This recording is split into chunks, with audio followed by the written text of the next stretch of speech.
Hi guys, welcome back to my channel.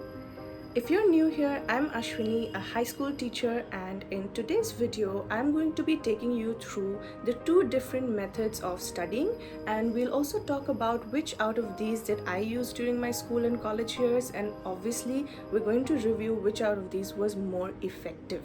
So the first method is called rote review, or you might have heard of it in simpler terms as passive studying. Now, this is a method that relies heavily on memorizing the content rather than thinking and reasoning about it when you're reading it. While handy in some situations, it is not the most effective method of studying, especially as you progress to higher grades, specifically grade 9 and above. Most of us have been exposed to rote review very early on in life, where we were simply told by our teachers and parents, basically every other person on the planet, that all you have to do is read the chapter over and over again using the textbook, and if the textbook is not enough, you read your notes repeatedly until and unless you know it by heart. And while this method works effectively for quickly recalling information, it doesn't really force our mind into thinking from different perspectives. For example, if you're given a situation or a question for that matter, and you already know that there is a fixed answer for it which may be written down in the textbook or is even there in the notes which you have taken down during class, your mind is already trained to believe that that is the only possible answer to this particular question. This results in you, that is the students, becoming passive thinkers and people who don't really question what is being read. Instead, the only skills that you develop are those of reading well and writing things down. Now, while those may be useful skills in an exam to some extent, most of the question papers these days carry a lot of higher order thinking skill questions. If you want to attempt those questions correctly, you must be able to analyze the question before you actually put forth your answer. So beyond a certain point, no matter how good you are with reading and writing, it's not going to help you up your game. A long-term consequence of this habit, which you may not realize right now, is that you will end up becoming a follower rather than a leader as you grow up. This is because you are no longer used to questioning what is being handed out to you. It may be from a teacher, it may be from a parent, whatever it may be. Questioning skills are absolutely essential to survive in the 21st century. Another drawback of passive studying or rote review is that you don't really get to know whether you have mastered the information or not until and unless you take a test or an exam. And let's be honest, that is not the right moment for you to be realizing how much you do not know. I discovered this when I was preparing for my 10th grade board exams. So usually the board exams are held over the months of February and March, and by the time it was July or August, I was absolutely bored of reading the textbook over and over again. I was so used to reading that I also knew what each page almost looked like or what I could expect from the next page. So at that point in time, I started wondering what could I do differently in order to keep myself engaged in the studying. This is when I came up with the idea that instead of rereading my notes and the textbook over and over again, I would start creating questions of my own.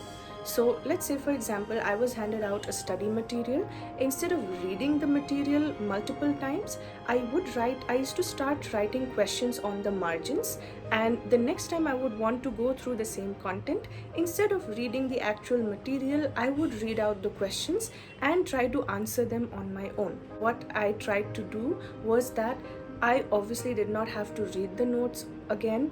Now, notes are absolutely beneficial if you want to contain the data in an organized manner so that you can always have ready reference to it.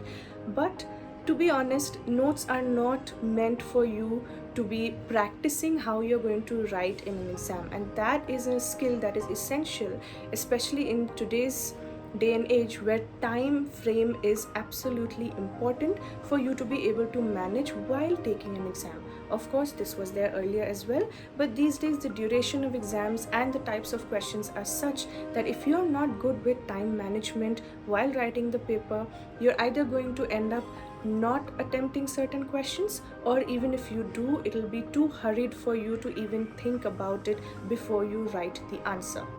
Another good habit that I developed over those months was that instead of taking down the notes that the teacher was handing out in class, I started rereading the chapter and making my own notes page wise or topic wise.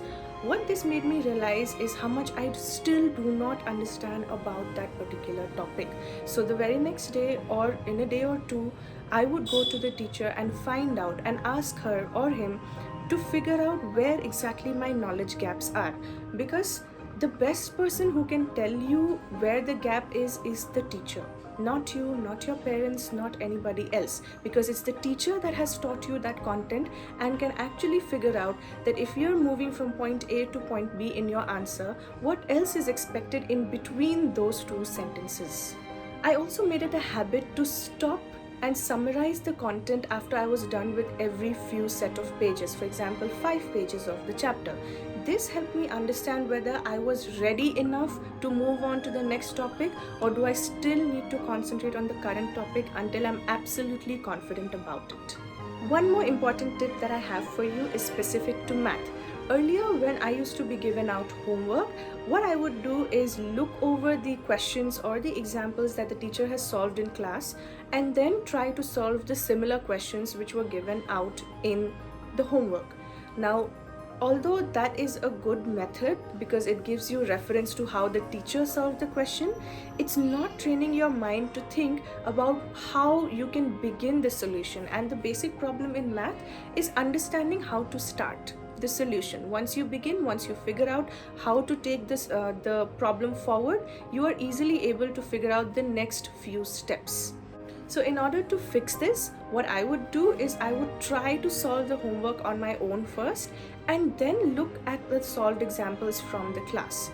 Now, while this took me much longer than the usual math homework would, I knew for a fact that today, if I spent an hour or an hour and a half on only solving 2 to 3 questions, I was never going to forget the method for solving that particular question, at least not anywhere in the near future, because I had worked so hard towards it and to try and figure out why and how I should approach this question in a certain manner.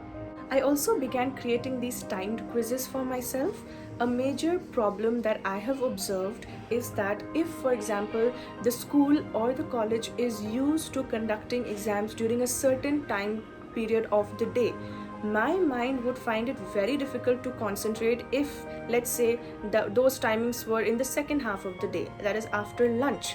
Or if I had 2 exams on the same day and they were back to back, my mind would be absolutely fresh to take on the first exam, but by the time I reached the second paper, I would be completely mentally exhausted. In order to fix this problem, what I started doing was that every weekend, I used to pick out that particular time frame which is used by the school in order to solve my own tests or quizzes. So I would use the same questions that I was using while creating the questions in the margins that we talked about earlier. So I would use those same questions, I would create a quiz of my own, and I would sit for that duration and I would time myself for, let's say, 2 hours or 2.5 hours, whatever is the time slot allotted to that particular paper, usually in the school that I was studying. What this did was it mentally reprogrammed my mind into believing that, let's say for example, I'm so used to getting a paper at 9 a.m. that my mind instantly starts thinking of the solutions. It doesn't slacken, it doesn't feel lazy or lethargic at all. And another added bonus is that whatever exams I had during the second half of the day, because by now my mind was programmed to think in this particular manner, even if the exam was conducted in the evening, even if it was at 3 p.m., I knew by now, or my brain knew for that matter, that at 3 p.m. the moment I see a set of questions, I immediately start thinking of the solutions. This is a habit that you have to develop over time. It doesn't happen in a week, it doesn't happen in 2 weeks. It might take at least a minimum of 2 months, but it's definitely worth it. And in 2 months, you barely have 7 to 8 weekends, which means you can sit for 7 to 8 exams of your own. And by the time you actually have to write your exam paper at school, you are well trained and your mind is into the habit of thinking during that time slot which you have been training it for. This method of studying, as I came to know years later, actually has a term. It's called active recall. Research shows that high performance students may or may not study longer than their classmates, but they are definitely studying differently and using methods like active recall. So it's not about the hours you spend in front of a textbook, it's about how productively you're utilizing those hours. Now that you're aware of these two methods, consciously try and select that particular method which is useful for your upcoming test or exam. If you know that your upcoming exam requires you to remember definitions, then the first method, which is rote review, is the only way to recall the information. However, if it's a math exam, then well, active recall is the only way to go. So that is all for this video. Comment down below which method you have been following so far and if you would like to incorporate any of the changes that we have talked about today. Let me know how it goes. Until next time, bye.